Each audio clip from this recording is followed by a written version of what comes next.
在天台之上，一名男子正欲将女性推向绝境，他死死地扼住了那女人的喉咙。就在女子即将坠楼的瞬间，突然被正在打电话的另一名男子目击，他急忙扔掉手中的手机，迅速冲向即将坠落的女子。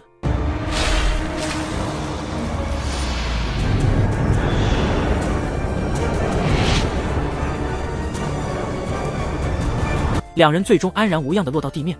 那女人名叫素雅，是精神病院的院长，而那位救她的男子正是神界中的水之神河伯。大祭司发觉洪水现象，意味着神界将迎来新帝。洪水的出现预示着神界将诞生新皇，神界被分为天、地、水三国，而作为水国国王的河伯是成为皇帝的最佳人选。河伯若想顺利即位，必须获得由3块神石制成的玉玺才能继承皇位。然而这3块神石散落在人间，河伯渴望继承皇权，必须亲自下凡寻找那些神石。大祭司交给河伯3块神石的定位图，还有一枚印章，告诉他在人间有一位神的仆人，他们与神界约定，家族世代为神服务。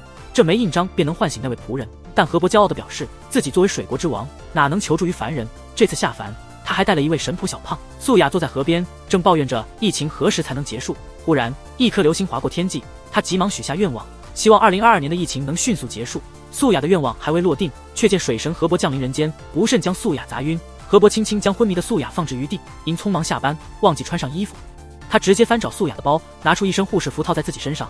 他蹲下来试图唤醒素雅，可是素雅毫无反应。于是河伯一巴掌拍在他的额头上。当素雅醒来，他茫然四顾，不知所措。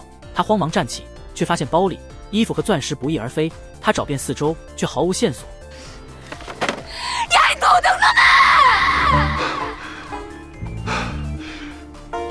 도둑놈이라니저런방지한여자。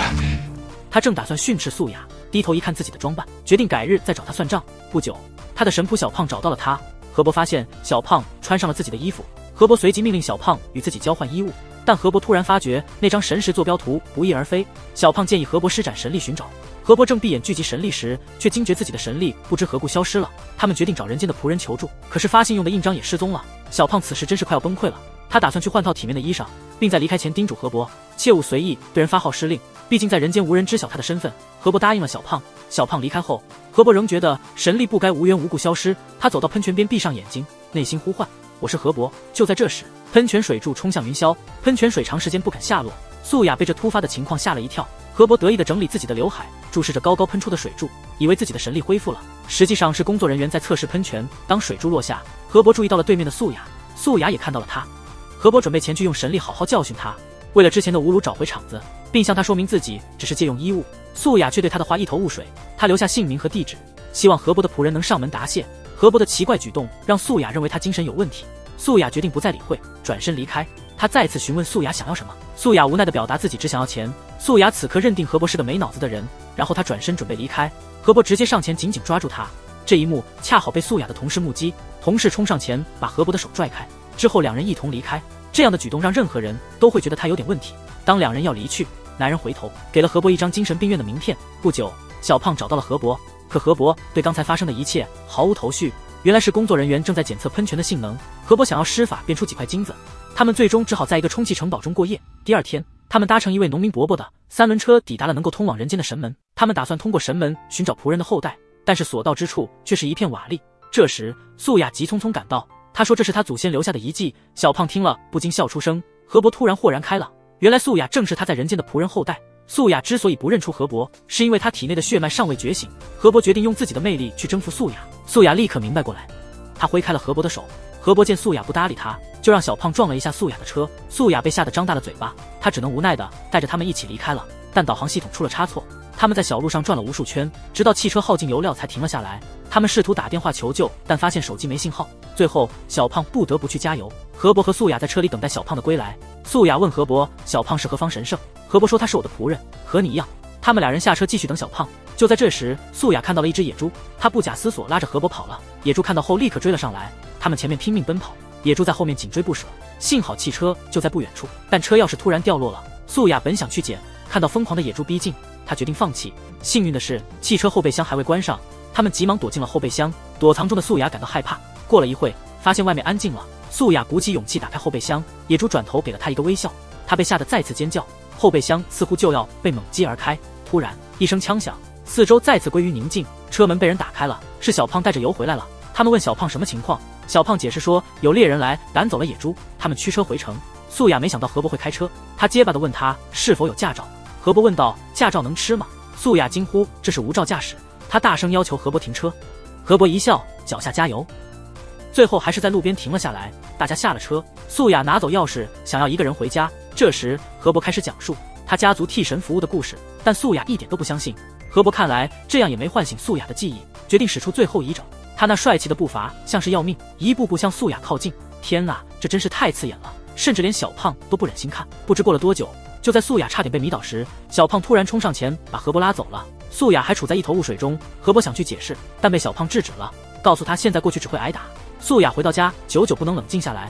她照镜子，脑海中总是浮现出接吻的画面，何伯那边却苦不堪言，没地方去，只能重回充气城堡。第二天，小胖带何伯去了滑板赛场，让何伯参赛赢取奖金，这样他才能在人间生存。何伯本来不想参加，但小胖不停催促，何伯只得亮出手腕。他观察了其他人怎么玩，马上就掌握了要领，因为他毕竟是神。然后他走到主持人旁，声称要赢得所有奖项，学着其他选手的样子，酷酷地接过了滑板，向比赛场地走去。素雅也来到了现场，那是一场令人惊叹的表演，引得观众们尖声欢呼。此时何伯注意到素雅，素雅不想被何伯发现，于是急忙逃开。何伯却立刻放弃比赛追了上去，素雅拼了命地跑，他们开始了一场追逐。素雅跑进了一个地道，何伯跟到了，愣在原地，眼前是一群练习太极的大妈，素雅正躲在他们中间。何伯四处寻找。太极表演结束了，大妈们鱼贯而出，何伯却站在那儿没动。经过大妈们的一番训斥，被挤到一边去了。这是所谓的社交恐惧症吗？他们又回到了充气城堡，一无所获，空手而归，没有奖金，也没找到下落。小胖抱怨了一阵，何伯打算去找素雅，给小胖看了素雅的名片，按照名片上的地址，他们打车去了。何伯审视着司机的车，要求司机让座自己开车，并说这是他的荣幸。下一刻，司机把他们扔在了路边，没有神力，又无钱财，只能流浪。饭店里面，一个脏兮兮的胖子在用餐，没人知道他也来自神界，是驯马之神。他偶然向窗外一瞥，看到了在人间流浪的何伯，顿时愣住了。他悄悄跟踪起来，却被何伯发现了。他试探何伯是否失去了神力，何伯怒极咬牙，得知何伯失去了神力，并声称何伯的大难即将到来，随即转身逃跑。自从被起神咬了后，何伯开始感到饥饿，他贪婪地看着对面小男孩吃火腿，心想天啊，那火腿看起来真香。小胖也注意到了小男孩，虽然他嘴上不承认，但目光始终无法离开。他不悦地问小胖为什么不继续做出租。小胖掏空口袋，苦着脸说钱不够了。何伯只能叹气。这时他注意到一个女士在看手机，误以为手机上的人物是武罗。那女士到站后就下了车，何伯出乎意料地跟了下车。地铁里的小胖看着小男孩吃东西，突然发现何伯不见了，他正要追出去，地铁门就关了。就这样，小胖孤单一人乘地铁离去。这是发生在地铁站的故事。一位精神病患者注意到了何伯，他似乎意识到何伯不凡的身份，于是买了许多食物给何伯。何伯看着面前的食物，心中进行着激烈的斗争，因为他坚信神明不需食物，但饥饿感却难以忍受，这让他的神性自尊受到了挑战。看着那香喷喷的鸡腿，他情不自禁地咽了口水。当那人把鸡腿递到他手上，那人随后拿出手机拍了张照片，准备发朋友圈，以此证明见到了神。他还询问何伯奥特曼是否能救世。此刻何伯的脑海里全是鸡腿，口水不停地流下来。与此同时，素雅在寻找这个男人，原来他是素雅的病人。素雅看到了病人发的朋友圈，找到了这个地方。为了避开何伯的视线，他拿着报纸藏在一旁。何伯告诉他世上没有奥特曼。男人反问电视上的奥特曼如何全能，男人开始愤怒。何伯缓缓站起向他走去，但男人对他的话不予置信。一旦知道奥特曼不能救世，他觉得生活失去了意义。他在河中狂乱挣扎，素雅看到了，但不敢下水，因为他儿时曾经尝试河中自尽，对水产生了深深的恐惧。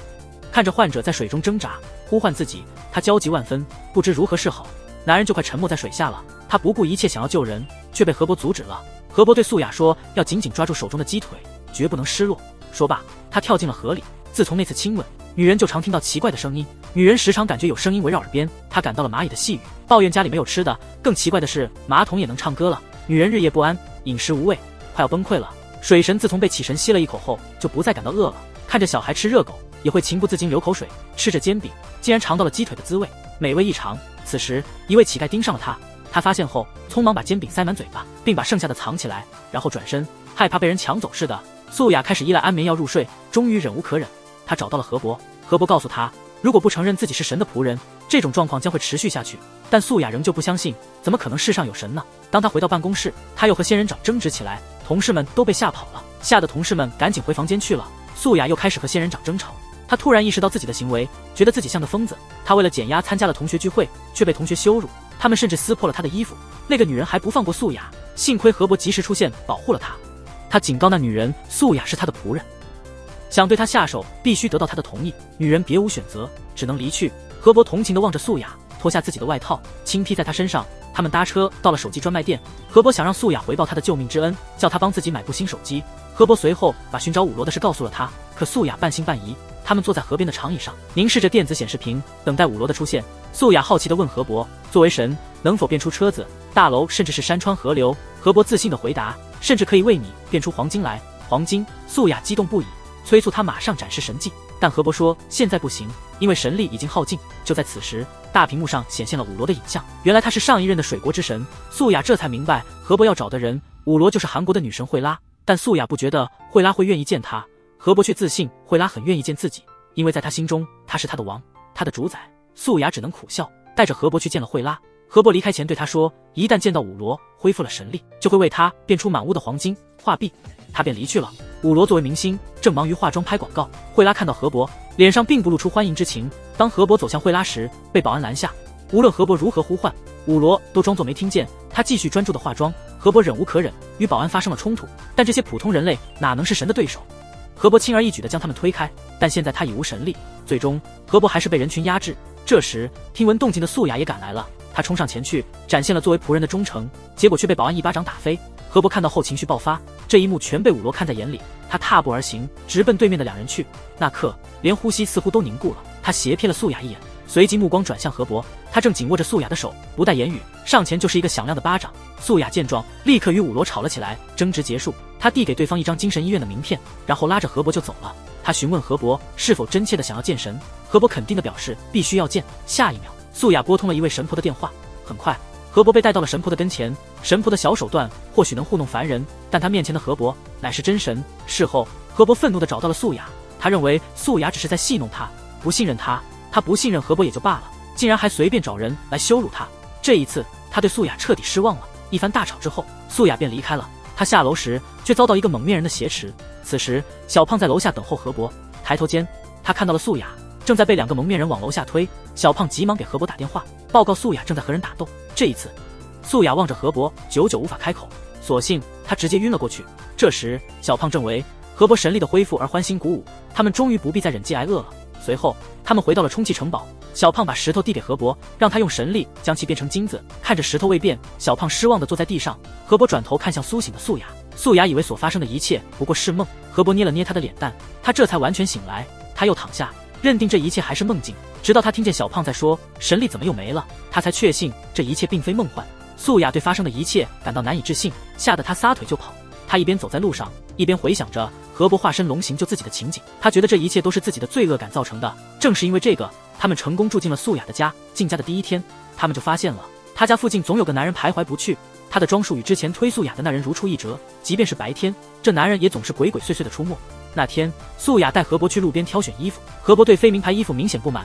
老板听后便开解说：“你这身材，明星般的面孔，穿什么都显得像穿名牌。”何伯听后，终于展露出满意的笑容。他们随后一同去享用米线。准备回家时，何伯又一次瞥见那个诡异的男人。第二天，三人出门散心。素雅刚离开，那男人又现身了。他向发动机里倒入了一瓶水，回头四处张望，接着用扳手将控制阀拧开，又松了车轮螺丝。显然，他想通过车祸害死素雅，但他不知道这一切都落在了何伯的眼里。旁边的监控摄像也记录下了一切。何伯本想立刻抓住那男人，但他迟疑了，因为他想起上次是在素雅危难时，自己的神力才得以恢复。当素雅安全后，神力又消失不见。他决定赌一次，如果素雅再次遇险，自己的神力是否能彻底回归。正当他们打算回家，何伯坚持要开车。素雅知道他没有驾照，让他下车，但何伯坚称自己是神。素雅无奈，只好坐到后座。他们离开后，那男人在暗处得意地笑了。何伯一路上驾驶得非常危险，虽然道路限速70，他却直接冲到了180，还在公路上连环超车，疯狂展示着自己的车技。即便是遇到红灯，他也毫不在意地闯过。素雅此时忍无可忍，要求何伯减速驾驶。就在他打算减速时，却发现刹车失灵了，眼看着就要撞上前方的车辆，何伯紧急转向避开了撞击。马路上车流量越来越大，危险逐步逼近，怎么办？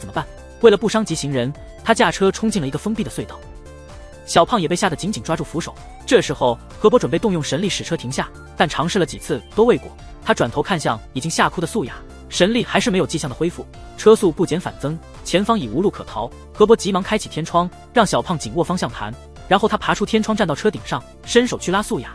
此刻的素雅已被恐惧完全占据，危险就在眼前，他只能闭眼信任河伯。河伯迅速将素雅拉出车窗，两人站在车顶之上，距离危险的距离越来越近。他把素雅紧紧抱起，并对她说：“不要害怕，你是神之女人，神力终于重新归来。”这时素雅还未从震惊中回过神来。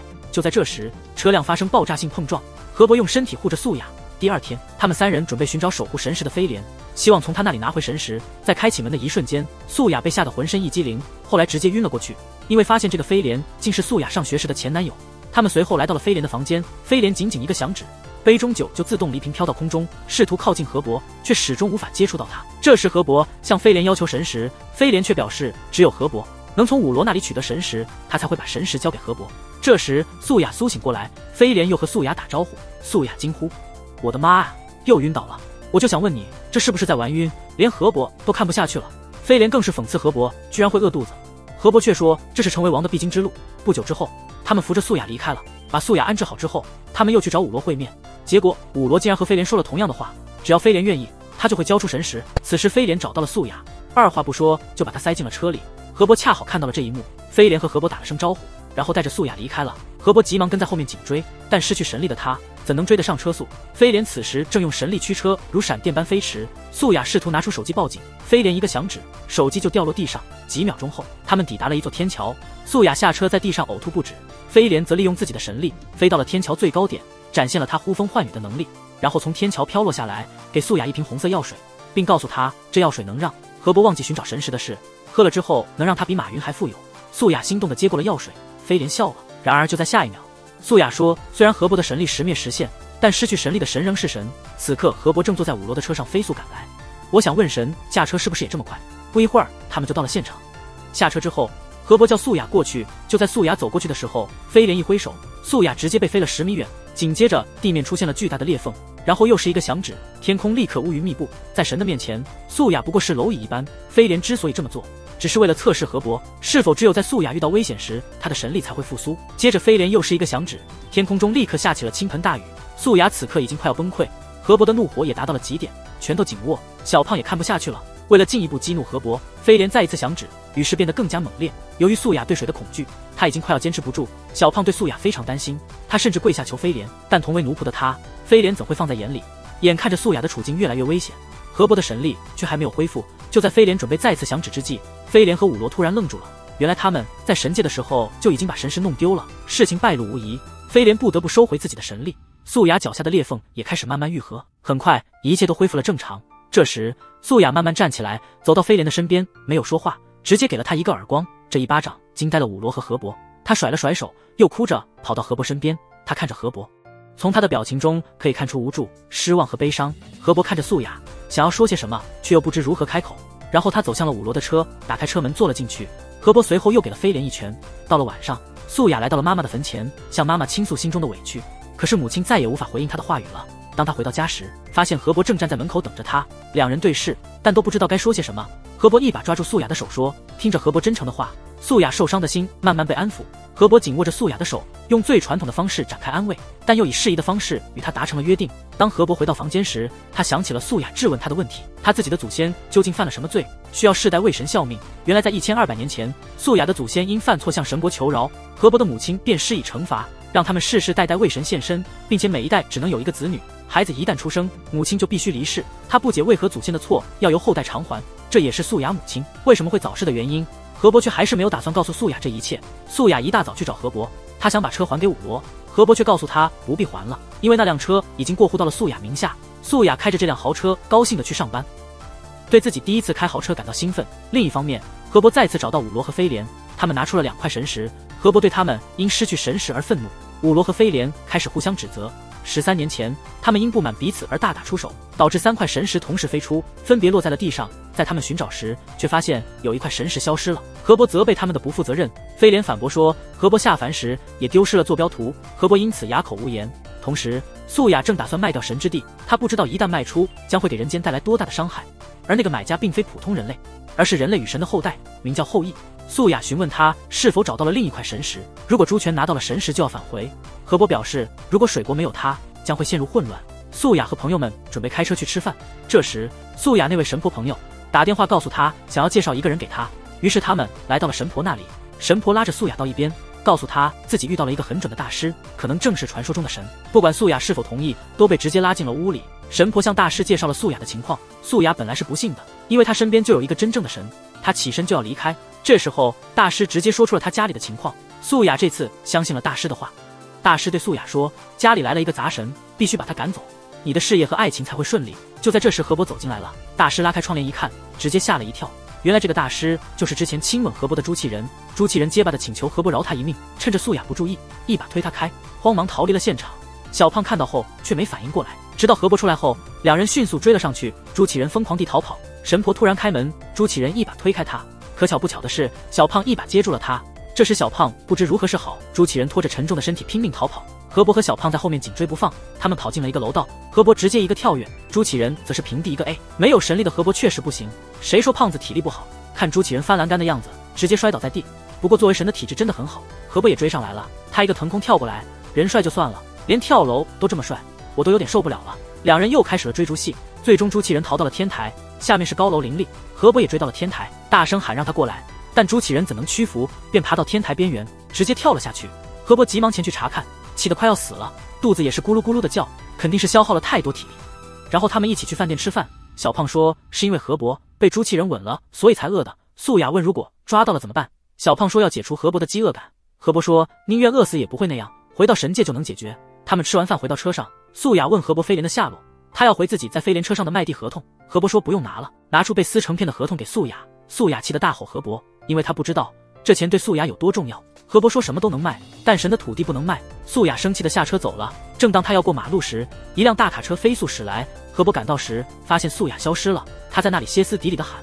转头的一瞬间，看到对面飞廉抱着素雅，飞廉用神力救了他，把素雅放下后，他还在因合同的事生气，然后打车去找后羿，带着撕毁的合同，希望他签字。后羿知道他遇到困难，但印章在公司，只能明天签约。素雅和后羿修剪树木。河伯和武罗到神之门调查朱权和神石消失的事，意外发现带血的石头。武罗用神力感知是人血，人的一切应被神之地净化，但这血迹完好无损，猜测与神族有关，神不会流血。他们要知道真相，他们找到了杂神朱羿，而那个人就是拥有毁灭力量的半人半神。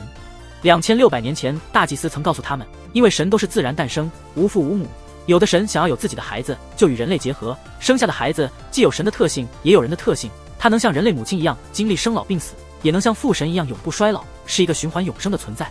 他的力量是毁灭性的，被称为火。飞廉询问大祭司他和河伯谁更强，大祭司也无法给出答案。另一边，后羿正与一个盲人小女孩种花，后羿正准备接电话，小女孩突然大声哭泣，说手臂上有虫子。后羿立即拍飞了虫子，然后紧紧抱住小女孩安慰。他们离开后，那虫子自燃了。武罗带河伯去后羿的酒店用餐，后羿迎面来打招呼。河伯注意到了后羿，他就是大祭司说的半人半神。武罗介绍他们认识，后羿伸手欲与河伯打招呼。河伯看了看他的手，没有打算理会，瞬间场面很尴尬。后羿只是微笑，转身离开。这时素雅进来，后羿和素雅闲聊。河伯看到他们开心，生气的走了过去，来到后羿面前。素雅刚要说话，河伯抬手打断，走进后羿耳边。河伯拿出带血的石头，质问那血是不是后羿的。后羿显得很惊讶，气氛紧张。武罗及时过来，缓和了紧张气氛。后羿趁机离开。河伯将此事告诉了武罗和飞廉，他们都为此感到惊讶万分，真是该打。这时候武罗质问河伯为什么在自己没有神力的时候拆穿他，这样很是危险。可河伯却说只有这样才能让他露出真面目，而他很有可能与神石的失踪有关。男人一个响指，这辆车自动旋转方向盘，紧接着又一个响指，油门加到120码，直面撞向对面的男人。后羿看到后并没有要躲避的意思，而他们做这一切就是为了测试后羿到底是不是半神。就在要撞上的时候，武罗使用自己的神力改变了车的方向，因为他怕错杀了一个人。这时后羿也发现了他们，这个男版季雨春和后羿对视一眼，便潇洒地离开了。武罗将刚刚的事情告诉了河伯，河伯知道后便让武罗约后羿见一面。另一边，小胖蹬着他的游艇正在向神婆游去。自从上次那场邂逅过后，神婆便情不自禁地爱上了小胖。虽然小胖有点不愿意，但是谁让神婆比较强势呢？直接霸王蟹上钩。与此同时，河伯如约见到了后羿，他发现后羿胸口有什么东西，然后一把将他的衣服撕开。哇，好暴力啊！果然身上有一团火的标记，显然后羿不喜欢这么暴力的河伯。河伯质问他为什么猪空的标志会在你的身上。后羿一把抓住河伯的手臂。河伯说猪权的标志是地球的象征，就算你得到这个标志，你也不可能成为地球的神。就在后羿准备教训一下河伯的时候，武罗使用自己的神力将他拽了回来。他不想没有神力的河伯在后羿面前吃亏。这时，一个盲人小女孩听到动静走了过来，后羿看到后赶忙上前安慰着她。原来这个小女孩的父母便是被后羿的黑暗力量误杀，所以他一直自责不已，便收养了这个小女孩。武罗看穿了这一切。第二天，他们用小女孩要挟后羿见一面，但是并没有伤害她。等到后羿赶到时，小女孩已经回家了。飞廉质问后羿朱权的标志为何会在他的身上，后羿为了他们不再纠缠自己，便交代了。原来在他刚离开神界的时候，突然电闪雷鸣，紧接着朱权便扑向自己，不料却被一声天雷击中，标识也莫名的跑到自己身上。当时害怕极了，便没有管不省人事的朱权便跑掉了。他们听到后，对后羿的做法非常气愤不已。另一边，河伯穿着花不溜秋的衣服来接素雅，他看向对面的素雅，正拿着笔看着什么，他瞬间愣住了，因为地图中有闪烁的坐标。他赶忙跑到素雅旁边，把抢过他手中的地图，而这个地图正是他遗失的神识坐标图。原来在他下凡的时候与素雅撞在一起，坐标图因此藏进了素雅的笔中。他们根据坐标位置寻找神识，却发现一个男人在挖着什么。河伯大声训诫着他。当男人转过头看着他时，河伯愣住了，因为这个男人正是他们只寻找的神识守护者朱权。这天他见了自己的情敌素雅，他便用自己神的身份来给他施压，可是素雅根本不了他。武罗气得说不出话，看到武罗吃，惹得飞廉一直忍不住想笑。随后几人一起等着朱权醒来。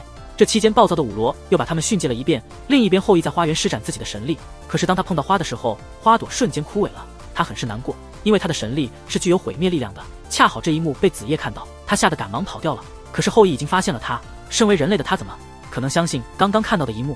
他以为自己一定是眼花导致的，然后找到后羿质问，把刚刚看到的一幕说了出来。后羿以为他看穿了自己，就在准备要杀了他的时候，愚蠢的想法，这才保住了自己一命。可是后羿一时之间控制不住自己的神力，为了不让子夜发现，把他从身后抱住。可是子夜此时有些想多了，等到他控制住自己神力之后，便一把将他推开，然后便让子夜赶快离开。而此时子夜还没反应过来，便呆呆地走掉了。这时朱祁人找到了后羿，原来两人在神界就是老相识。朱祁人把河伯发现他的事告诉了他。就在朱祁人要走的时候，后羿叫住了他，并询问了有关素雅的事情。另一边的素雅正在和河伯一起散步，看到几个小朋友在玩荡秋千，赶忙上前指导他们，秋千不是这样玩的。说着便自己演示了起来，先这样旋转转圈，然后再慢慢的解开。然而下一秒真的是大型的社死现场，就连小朋友都吓哭了。这一幕恰好被后羿看到。朱祁人猜测素雅就是神的奴仆，后羿听到很是震惊。第二天，秘书通知他要开关于土地收购的会议。这时他猛然想起素雅的地很有可能就是传说中的神之门，所以赶忙开车来到了神之门。下车后看着这熟悉的一切，想起了当晚就是从这里逃出来的，并且还受了很大的创伤，流了鲜血。他上前去寻找当晚流血的石头，才确定河伯拿的那块带血的石头是自己的，那这里一定就是神之门。他想起了在这里的点点滴滴，因为这块地就是他被神抛弃的地方。他笑了，但是笑声中包含了对神界的不满。突然被一个拳头打倒在地，要买神之门的事情才赶来的。他质问后羿是不是早知道神之门的事情，特意去接近了素雅。后羿说自己并不知情，可是飞间并不相信他的话，于是他说了一些狠话。因神的力量是拯救，自己的力量是毁灭，他要毁灭神国，并说朱权的事也是自己做的，甚至嘲笑飞廉他们拿他无可奈何，然后便愤怒地离开了。飞廉将这件事告诉了河伯，河伯想到之前素雅说的话，便告诉他素雅卖地是自己授意的。飞廉听到后气愤不已，责骂他因为人间的女人将神之门抛弃。这时电话响了起来，接起电话得知素雅在和后羿见面，便让河伯去看一眼他的女人现在在做什么。而此时的素雅正在和后羿讨论土地的事情，殊不知这一切已经被河伯看在眼里，他有些伤心不已。当后羿走出门局，看到了河伯，他一步步走向河伯，并且告诉他自己对神之门没有兴趣，自己要的是素雅，并且自己一定会抢走素雅，因为人间是他的底盘，河伯早晚会离开这里。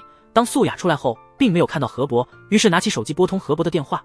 河伯看着素雅打来的电话，却迟迟没有接。不久后，武罗打来了电话，魏权醒了。河伯并没多开心，因为朱权的醒来也就意味着自己要回归神界。然后素雅开车送河伯去武罗的家。恢复记忆的朱权讲述了自己的经历，然后拿出了第3块神石。河伯缓慢地接过神石，在这一刻，3块神石终于集齐了。武罗很是高兴，但是河伯却一副有郁郁寡欢的模样。在送河伯回家的路上，河伯却一言不发，而朱权一直在挑武罗，说他和飞廉是夫妻俩，气得武罗直接一个拐弯加急刹车，气得武罗差点没喘上来气。不久后，河伯带着朱权来到了素雅家里。河伯想去敲素雅的门，却发现灯突然熄灭了。河伯在门口想了很久很久，素雅在房间也辗转反侧睡不着。第二天，河伯见到了素雅，两人只是简单的问候一下，便匆忙的离开了。随后河伯走在路边散心，看到了一个捡垃圾的老人，费力的拉着车子。他想去帮忙，但是又介意自己神的身份，然后精着头假装超过老人，随后又缓慢的停了下来，低头又看了看老人的车子，这该死的傲娇感，再一次昂着头保持高傲的走着。慢慢的弯下了腰，伸出一根手指去触摸车子，使劲的点了一下，还是有点放不下神的身份。然后他准备再次尝试，这一次他终于成功了。老人回头给他说了声谢谢，他点头回应着。这一刻他心里竟有着莫名的高兴感。不久后，他完全放开了自我，主动帮老人拉着车子，而老人在一旁捡着垃圾。他看到后赶忙放下车子，撸起了袖子，帮着老人捡起了纸盒。不一会，两人就满载而归，满满一车的纸壳。他们把纸壳给卖掉了，换了一些钱，并且拿了一部分给了何伯，这让何伯很是意外。老人见他不收，便把钱塞到了他手上，并且还说这是你第一次赚钱吧，记得给父母买一份礼物哦。拿着钱的何伯走在路上，路过一个路边摊，有人在卖杯子，他想到了素雅使用的那个缺口杯子，于是想用刚赚的钱买下杯子，不料老板却说这钱不够，于是他心生一计，就是用自己无与伦比的容貌和身材给老板当起了模特，就这样成功换取一个杯子，而路边摊也贴着他的照片当宣传照。然后他把杯子拿给了素雅，素雅看到后很是开心。何伯这时一脸傲娇地说没必要那么感动。当他把杯子拿出来时，还是个情侣杯，并且还幼稚地给他们起了名字。素雅听到后又好笑又感动。当他们出来的时候，素雅问他是不是又问小胖要的钱，何伯说自己刚刚打了2份工赚的钱，说完还拿出手机给素雅看了照片。我想说谁给拍的照呢？然后从口袋里掏出自己当模特的照片。素雅得知后很是感动。到了晚上，后羿约素雅看病，等了很久，后羿都没来。何伯打来了电话问他怎么还不回家，素雅说自己等一个病人。就在这时，后羿醉地走了进来。素雅惊讶地叫了声后羿，便挂断了电话。何伯知道后羿去找了素雅，内心很是不爽，问小胖要了钱，准备去医院找素雅。素雅将后羿扶到沙发上，却发现后羿发烧了，由于喝了酒不能吃退烧药，于是脱掉他的外套，准备给他物理降温。就在这时，后羿一把抓住他的手，一个反身将他压在身后。失去理智的他将素雅当成了何伯。素雅叫了声后羿后便清醒了过来，并且给素雅道了歉。素雅发现他手臂伤口正在快速愈合，后羿刚想解释什么，就在这时何伯闯了进来，看见这不忍直视的一幕，气愤的他上去就给后羿一拳。当他想打第2拳的时候，后羿一把抓住他的手臂，两人都恶狠狠地瞪视着对方。后羿再次给素雅道了声歉，便离开了。素雅刚想去追后羿，却被何伯一把住他的手，两人大吵了一架。素雅想跟何伯解释，又突然意识到他们之间的关系根本没有必要做任何解释，于是一个人便伤心地跑了出去。就这样，素雅在雨中走了很久很久，她很是伤心。何伯不相信自己，无处可去的他来到了神婆这里。第2天素雅回来时，却发现何伯在这里等了他一晚上。原来当时想回去的他，却发现门没有办法锁上，于是他就在诊所待了一晚上。何伯向素雅诉说了心中的感情，他希望素雅能成为自己的女朋友，但是素雅拒绝了。他虽然爱何伯，但是何伯马上就要回归神界了，这样的感情又有何意义呢？第3天，何伯想起昨晚素雅拒绝自己的事情，感觉很是丢人，这让他越想越生气，越想越委屈，于是找到飞莲一起喝酒。所谓一醉解千愁，一杯杯喝感觉不过瘾，索性直接对瓶吹。飞莲从没见过这样的何伯，于是用手机给录了下来。不久后就开始和垃圾桶聊了天。这时几个小混混来挑衅他，飞莲继续平静着拍视频。不久后战争一触即发，飞莲看到何伯吃，忍不住想笑。失去神力的何伯很快就被几个混混按倒在地。只见飞莲一个响指，用神力控制着手机，然后帅气的走了过去。很快几个小混混就被打倒在地，何伯则在一旁鼓掌示好。随后飞莲将喝醉的何伯丢给了素雅，便走掉了。当上楼时一不小心绊倒了，何伯直接把素雅压在了身下。素雅想把何伯从自己身上移下去，奈何何伯比较重，愣是没有成功，最终费了9牛2虎之力才挣脱开来。回去的飞莲将视频给了武罗看，当他看到醉酒的何伯，他非常不理解，不明白何伯宁愿留在凡间做这些无聊的事情，也不愿意回到神界。第2天，何伯带着素雅去超市买了菜，两人回到家一起做着寿司。另一边，武罗再次翻看着视频，发现了何伯不愿离开人间的原因。武罗气愤地开着车来到素雅的家里，上来就对素雅一顿嘲讽，然后拉着素雅消失在时空中。原来素雅的祖先乐冰是人类献祭给何伯的祭物，不料何伯很快爱上了这个女人，为了能得到永生，他背叛了水王母知道后，便下令处死了乐冰。因何伯最痛恨背叛他的人，所以便没有替乐冰求饶。皇后因此并没有解气，便把剩下的罪孽加到了乐冰的弟弟和孩子身上。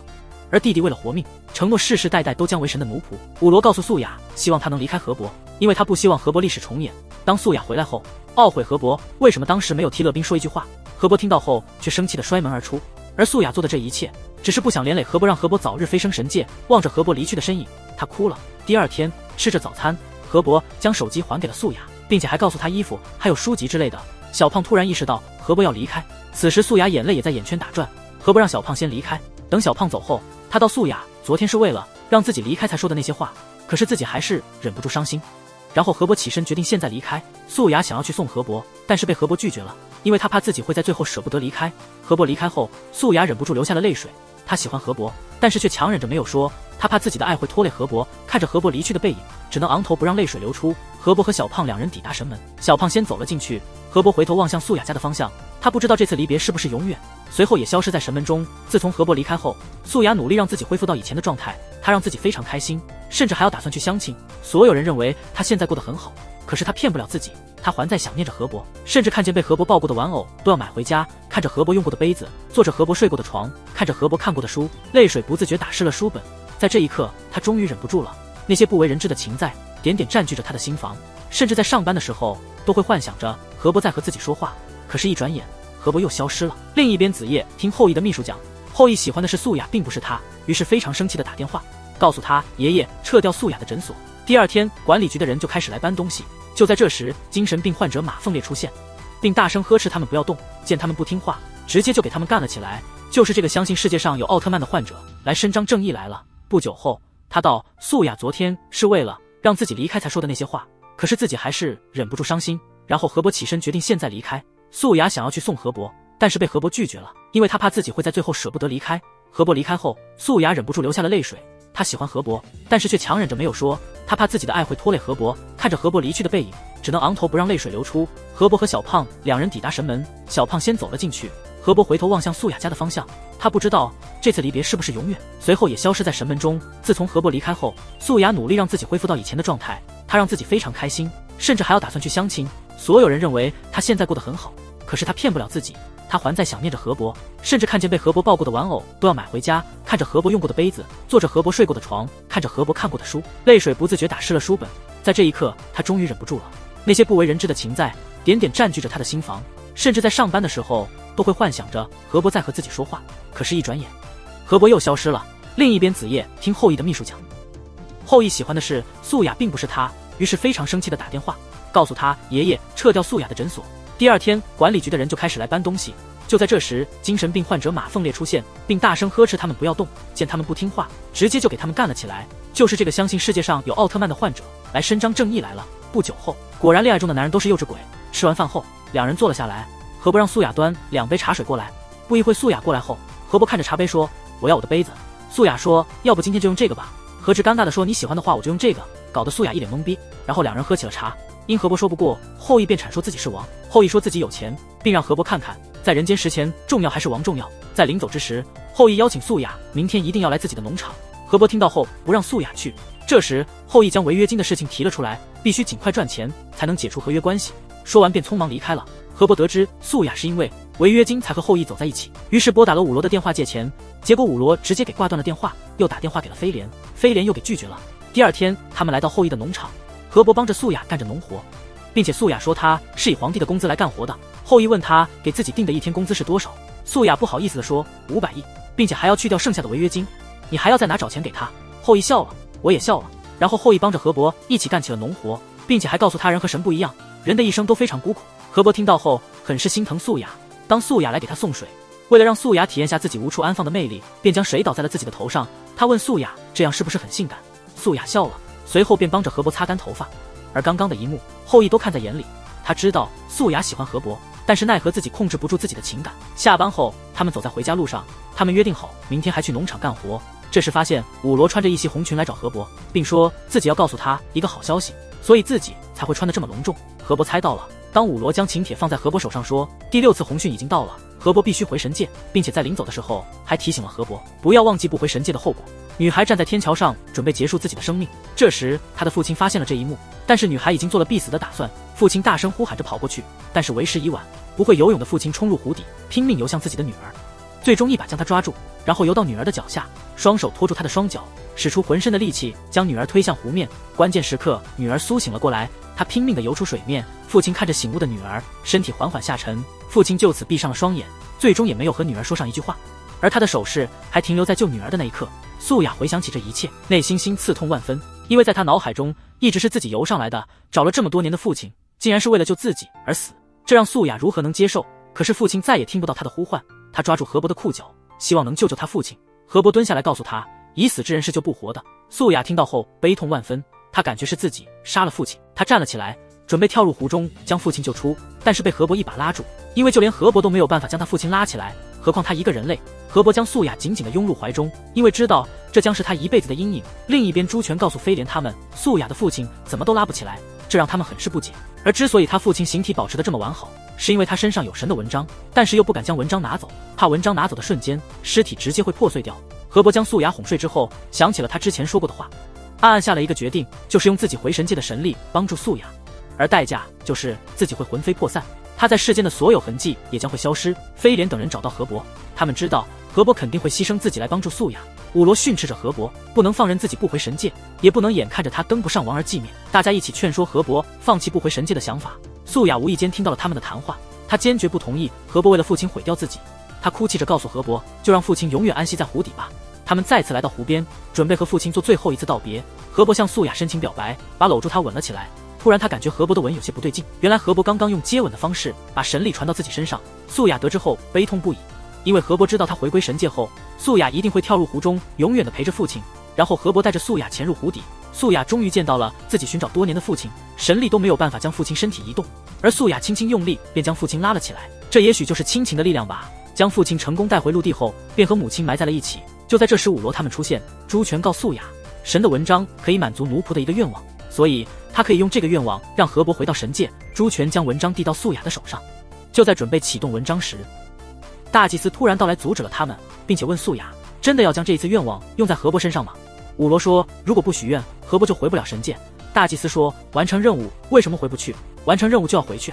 这时候河伯才反应过来，原来所有的一切都是对他的考验，其实就是要他明白，如果一个神连救一个人的能力也没有，如何拯救苍生呢？河伯可以回神界了，力量用在更珍贵的愿望上，然后便匆忙地离开了。朱全开启了纹章的力量，素雅许愿他想让河伯陪自己这一世，直到自己死去再回神界做一个好的皇帝。河伯高兴地抱住了素雅，但是在这之前他还是要回一趟神界，必须先继位皇位再归来。随后便和大祭司一同消失在人间。时光飞逝，一转眼3年过去了，武罗和飞廉也走到了一起，但迟迟不见河伯身影。这天晚上，素雅回家时，突然看到一个男人在门口等着自己，而他正是消失已久的河伯。他开心地笑了，步步走向对面心爱的男人。河伯告诉他，由于继位过程太复杂，所以迟了些。素雅笑着走上前，一把抱住这个让自己朝思暮想的男人，两人紧紧地拥抱在了一起。